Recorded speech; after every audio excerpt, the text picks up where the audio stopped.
ಇದು ಮಾಜಿ ಆಗಿರ್ತಕ್ಕಂಥ ಸೈನಿಕರಿಗೆ ಇದೀಗ ತಾಲೂಕು ಆಡಳಿತದಿಂದ ಏರ್ಪಡಿಸಿರ್ತಕ್ಕಂತಹ ಸ್ವಾತಂತ್ರ್ಯೋತ್ಸವದ 70ನೇ ಸ್ವಾತಂತ್ರ್ಯೋತ್ಸವದ ಈ ಶುಭ ಸಂದರ್ಭದಲ್ಲಿ ಅವರಿಗೆ ಸನ್ಮಾನ ಜರುಗ್ತಾ ಇದೆ.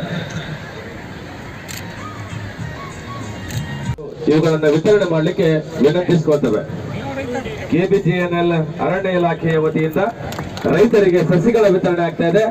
ಎಲ್ಲ ಮಕ್ಕಳು ಕೂಡ ಜೋರಾದ ಚಪ್ಪಾಳೆಯ ಮೂಲಕ ಆ ಸಸಿಗಳು ಕೂಡ ಬಹಳಷ್ಟು ಉತ್ತಮವಾಗಿ ಅದ್ದೂರಿಯಾಗಿ ಜರುಗಿದ 80ನೇ ಸ್ವಾತಂತ್ರ್ಯೋತ್ಸವ ಬಸವನ ಬಾಗೇವಾಡಿ ಪಟ್ಟಣದ ಶ್ರೀ ಬಸವೇಶ್ವರ ಸರ್ಕಾರಿ ಪದವಿ ಪೂರ್ವ ಕಾಲೇಜಿನ ಆವರಣದಲ್ಲಿ 80ನೇ ಸ್ವಾತಂತ್ರ್ಯೋತ್ಸವವು ಅದ್ದೂರಿಯಾಗಿ ಜರುಗಿತು. ಮಹಾತ್ಮ ಗಾಂಧೀಜಿ, ಡಾಕ್ಟರ್ ಬಾಬಾ ಸಾಹೇಬ್ ಅಂಬೇಡ್ಕರ್ ಅವರ ಭಾವಚಿತ್ರಗಳಿಗೆ ಪೂಜೆ ಸಲ್ಲಿಸಿ ನಂತರ ಶ್ರೀ YS ಸೋಮನಕಟ್ಟಿ ತಹಶೀಲ್ದಾರ್ ಅವರು ಧ್ವಜಾರೋಹಣ ಮಾಡಿದರು. ಅನಂತರ ಪಥಸಂಚಲನದಲ್ಲಿ ಭಾಗವಹಿಸಿದ್ದ ಪೊಲೀಸ್ ಸಿಬ್ಬಂದಿಗಳು, ವಿದ್ಯಾರ್ಥಿಗಳು ಗಣ್ಯರಿಗೆ ಧ್ವಜವಂದನೆ ಸಲ್ಲಿಸಿದರು. ನಂತರ ತಹಶೀಲ್ದಾರ್ ಕಾರ್ಯಕ್ರಮ ಉದ್ದೇಶಿಸಿ ಮಾತನಾಡುತ್ತಾ, ನಮ್ಮ ದೇಶ ಭಾರತ ಜಗತ್ತಿನಲ್ಲಿ ಬಹುದೊಡ್ಡ ಪ್ರಜಾಪ್ರಭುತ್ವ ರಾಷ್ಟ್ರವಾಗಿದೆ. 1947 ಆಗಸ್ಟ್ 15ರಂದು ನಮಗೆ ಬ್ರಿಟಿಷರಿಂದ ಸ್ವಾತಂತ್ರ್ಯ ದೊರೆಯಿತು. ಭಾರತವು ಸ್ವಾತಂತ್ರ್ಯ ಪೂರ್ವದಲ್ಲಿ ನಮಗೆ ಶೋಷಣೆಗೆ ಒಳಪಡಿಸಿದ್ದರು. ಇದನ್ನು ಅರಿತ ಅನೇಕ ಮಹನೀಯರು, ಗಾಂಧೀಜಿ, ನೆಹರು, ಸುಭಾಷ್ ಚಂದ್ರ ಬೋಸ್, ಇನ್ನೂ ಅನೇಕ ಮಹನೀಯರ ಹಿಂಸಾತ್ಮಕ ಹೋರಾಟದ ಮೂಲಕ, ಬಲಿದಾನದ ಮೂಲಕ ಈ ಸ್ವಾತಂತ್ರ್ಯ ನಮಗೆ ದೊರಕಿದೆ.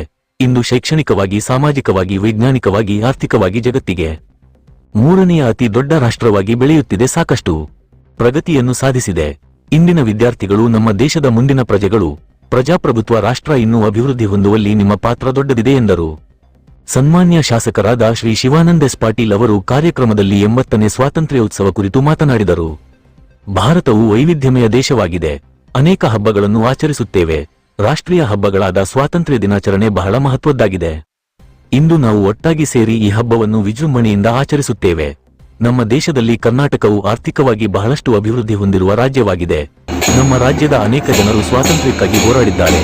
ಅವರೆಲ್ಲರನ್ನು ನಾವೆಲ್ಲ ಸ್ಮರಿಸಬೇಕು ಮತ್ತು ನೀವೆಲ್ಲ ನಮ್ಮ ದೇಶದ ಪ್ರಗತಿಯಲ್ಲಿ ಪಾಲ್ಗೊಳ್ಳಿರಿ. ಭೂಮಿಯಿಂದ ಆಕಾಶದವರೆಗೆ ಹೋಗಿ ಬಂದಿದ್ದೇವೆ ಅಂತ ಹೇಳಿದರು.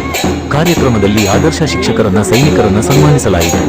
ಇದೇ ಸಮಯದಲ್ಲಿ ವೆಂಕಟೇಶ್ ವಂದಾಲ, ಚಂದ್ರಕಾಂತ್ ನಂದರೆಡ್ಡಿ, HS ಚಿತ್ತರಗಿ, ಶ್ರೀಮತಿ ರೇಣುಕಾ ಕಲಬುರ್ಗಿ, ಮೆಹಬೂಬ್ ನಾಯ್ಕೋಡಿ, ನಗರದ ಎಲ್ಲಾ ಶಾಲೆಗಳ ಶಿಕ್ಷಕರು, ಊರಿನ ಗುರು ಹಿರಿಯರು, ವಿದ್ಯಾರ್ಥಿಗಳು, ಸರ್ಕಾರಿ ಅಧಿಕಾರಿಗಳು ಭಾಗವಹಿಸಿದ್ದರು. ವರದಿ ಮೈಬೂಬಾ, 1X ನ್ಯೂಸ್, ಬಾಗೇವಾಡಿ. ಅದು ಭಾರತೀಯರು ಅಂತ ಹೇಳಿ ಬಹಳ ಹೆಮ್ಮೆಯಿಂದ ನಾನು ಹೇಳ್ಕೊಳ್ಬೇಕಾಗ್ತದೆ. ಅವ್ರಿಗೆ ನಾವು ಎಷ್ಟೇ ಕೃತಜ್ಞತೆ ಸಲ್ಲಿಸಿದ್ರು ಕೂಡ ಕಡಿಮೆ. ಇವತ್ತು ನಿಮಗೆಲ್ಲ ಗೊತ್ತಿದೆ, ಇವತ್ತು IT ಸೆಕ್ಟರ್ನಲ್ಲಿ ಕರ್ನಾಟಕ ಇಡೀ ದೇಶದಲ್ಲೇ ಮುಂಚೂಣಿಯಲ್ಲಿದೆ. ಈ ಪ್ರಗತಿಗೆ ಈ ರಾಜ್ಯದ ಎಲ್ಲ ಪೂರ್ವಜರು, ಬಹಳ ಮುಖ್ಯಮಂತ್ರಿಗಳು ತಮ್ಮ ಕೊಡುಗೆಯನ್ನು ಕೊಟ್ಟಿದ್ದಾರೆ. ಅವರನ್ನು ಕೂಡ ನಾವು ನೆನೆಯಬೇಕು. ಇದ್ರ ಜೊತೆಗೆ ನನಗೆ ಇನ್ನೊಂದು ಸಂತೋಷದ ಸಂಗತಿ ಏನಪ್ಪ ಅಂತಂದರೆ, ಕರ್ನಾಟಕ ಈ ದೇಶದ ಆರ್ಥಿಕತೆಗೆ ಅತಿ ದೊಡ್ಡ ಕೊಡುಗೆಯನ್ನು ಕೊಟ್ಟಿರ್ತಕ್ಕಂಥ ರಾಜ್ಯ. ಇಡೀ ಉತ್ತರ ಹಿಂದೂಸ್ತಾನ ಹಿಡ್ಕೊಂಡು ದಕ್ಷಿಣ ಹಿಂದೂಸ್ತಾನದಲ್ಲಿ 2 ರಾಜ್ಯಗಳು ಬಹಳ ಮುಂಚೂಣಿಯಲ್ಲಿದೆ. ಒಂದು ಮಹಾರಾಷ್ಟ್ರ, ಒಂದು ಕರ್ನಾಟಕ. ಈ 2 ರಾಜ್ಯಗಳಿಗೆ ಎಷ್ಟೇ ಕೃತಜ್ಞತೆ ಉಳಿದ ರಾಜ್ಯಗಳು ಹೇಳಿದ್ರು ಕೂಡ ಕಡಿಮೆ. ಬಹಳ ಸಂಭ್ರಮದ ಒಂದು ಸ್ವಾತಂತ್ರ್ಯೋತ್ಸವವನ್ನು ಇವತ್ತು ದೇಶ ಆಚರಣೆ ಮಾಡ್ತಾ ಇದೆ. ನಮ್ಮ ರಾಷ್ಟ್ರದಲ್ಲಿ ಅನೇಕ ಹಬ್ಬಗಳಿರ್ಬೋದು, ಆದರೆ ಸಾರ್ವತ್ರಿಕವಾಗಿ ಆಚರಣೆ ಮಾಡ್ತಕ್ಕಂಥ ಬಹು ದೊಡ್ಡ ಹಬ್ಬಗಳಂದರೆ ಒಂದು ಸ್ವಾತಂತ್ರ್ಯೋತ್ಸವದ ದಿನಾಚರಣೆ, ಇನ್ನೊಂದು ಗಣರಾಜ್ಯೋತ್ಸವದ ದಿನಾಚರಣೆ. ಇವೆರಡೂ ಈ ದೇಶವನ್ನು ಒಗ್ಗೂಡಿಸ್ತಕ್ಕಂಥ, ಸಾಮಾಜಿಕ, ಶೈಕ್ಷಣಿಕ ಮತ್ತು ಆರ್ಥಿಕ ಪ್ರಗತಿಗೆ ನಾಂದಿ ಹಾಡ್ತಕ್ಕಂಥ ಹಬ್ಬಗಳು. ಸರ್ಕಾರಗಳು ಬರ್ತವೆ ಹೋಗ್ತವೆ, ಆದರೆ ಸರ್ಕಾರ ಮಾಡ್ತಕ್ಕಂಥ ಪ್ರತಿಫಲ ಸಮಾಜಕ್ಕೆ ಸಿಗಬೇಕಾದ್ರೆ ನಮ್ಮ ಪೂರ್ವಜರ ಒಂದು ಕೊಡುಗೆ. ಅಹಿಂಸಾ ಮಾರ್ಗದ ಮೂಲಕ ನಮಗೆ ಸ್ವಾತಂತ್ರ್ಯವನ್ನು ಕೊಟ್ಟು ಆ ಹೋರಾಟಕ್ಕೆ ಒಂದು ಹೊಸ ದಿಕ್ಕನ್ನು ನೀಡಿದರು. ಅದರ ಜೊತೆಗೆ ಭಗತ್ ಸಿಂಗ್ ಅವರು ತಮ್ಮ ಯುವ ಜೀವನವನ್ನೇ ಈ ಒಂದು ಸ್ವಾತಂತ್ರ್ಯಕ್ಕಾಗಿ ಮುಡಿಪಾಗಿಟ್ಟರು. ನೇತಾಜಿ ಸುಭಾಷ್ ಚಂದ್ರ ಬೋಸರು ಸ್ವಾತಂತ್ರ್ಯಕ್ಕಾಗಿ ಹೋರಾಡಲು ಭಾರತೀಯರಲ್ಲಿ ಹೊಸ ಆತ್ಮವಿಶ್ವಾಸವನ್ನು ಮೂಡಿಸಿದರು. ರಾಣಿ ಲಕ್ಷ್ಮೀಬಾಯಿ, ರಾಣಿ ಕಿತ್ತೂರು ಚೆನ್ನಮ್ಮ, ಚಂದ್ರಶೇಖರ್ ಆಜಾದ್, ರಾಮ್ ಪ್ರಸಾದ್ ಬಿಸ್ಮಿಲ್ಲಾ ಮುಂತಾದ ಅನೇಕ ಮಹನೀಯ ಸ್ವಾತಂತ್ರ್ಯ ಹೋರಾಟಗಾರರು, ವೀರರು ಈ ದೇಶಕ್ಕಾಗಿ ಪ್ರಾಣವನ್ನೇ ತ್ಯಾಗ ಮಾಡಿದ್ದಾರೆ. ಇಂದು ನಾವು ಎಲ್ಲ ಆ ಮಹಾನ್ ವ್ಯಕ್ತಿಗಳನ್ನು ನೆನಪಿಸಿಕೊಳ್ಳೋದಷ್ಟೇ ಅಲ್ಲ, ನೆನಪಿಸಿಕೊಳ್ಳೋದು ಬಹಳ ಮುಖ್ಯ. ಅದರ ಜೊತೆಗೆ ಅವರ ತ್ಯಾಗದ ಆ ಮೂಲವನ್ನು ಮೌಲ್ಯವನ್ನು ನಾವು ಅರ್ಥ ಮಾಡ್ಕೊಳ್ಬೇಕು.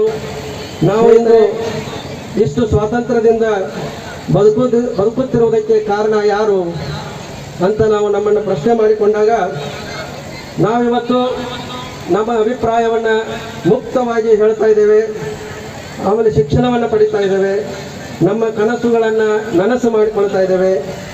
ದೇಶದ ಯಾವುದೇ ಭಾಗಕ್ಕೆ ಹೋಗಿ ನಾವು ಅಲ್ಲಿ ವಾಸ ಮಾಡಲಿಕ್ಕೆ ಅವಕಾಶ ನಮಗಿದೆ. ಆದರೆ ಈ ಸ್ವಾತಂತ್ರ್ಯ ನಮಗೆ ಸುಲಭವಾಗಿ ಸಿಕ್ಕಿದ್ದಲ್ಲ. ಅಸಂಖ್ಯಾತ ದೇಶಭಕ್ತರ ಹೋರಾಟ, ತ್ಯಾಗ ಮತ್ತು ಬಲಿದಾನದ ಫಲವಾಗಿ ನಮಗೆ ಈ ಒಂದು ಸ್ವಾತಂತ್ರ್ಯ ದೊರಕಿದೆ. 1947 ಆಗಸ್ಟ್ 15ರಂದು ಭಾರತ ಬ್ರಿಟಿಷರ ಕಪಿಮುಷ್ಟಿಯ ದಾಸ್ಯದಿಂದ ಬಿಡುಗಡೆಯನ್ನು ಹೊಂದಿ ಸ್ವಾತಂತ್ರ್ಯವನ್ನು ಗಳಿಸಿಕೊಂಡಿತು.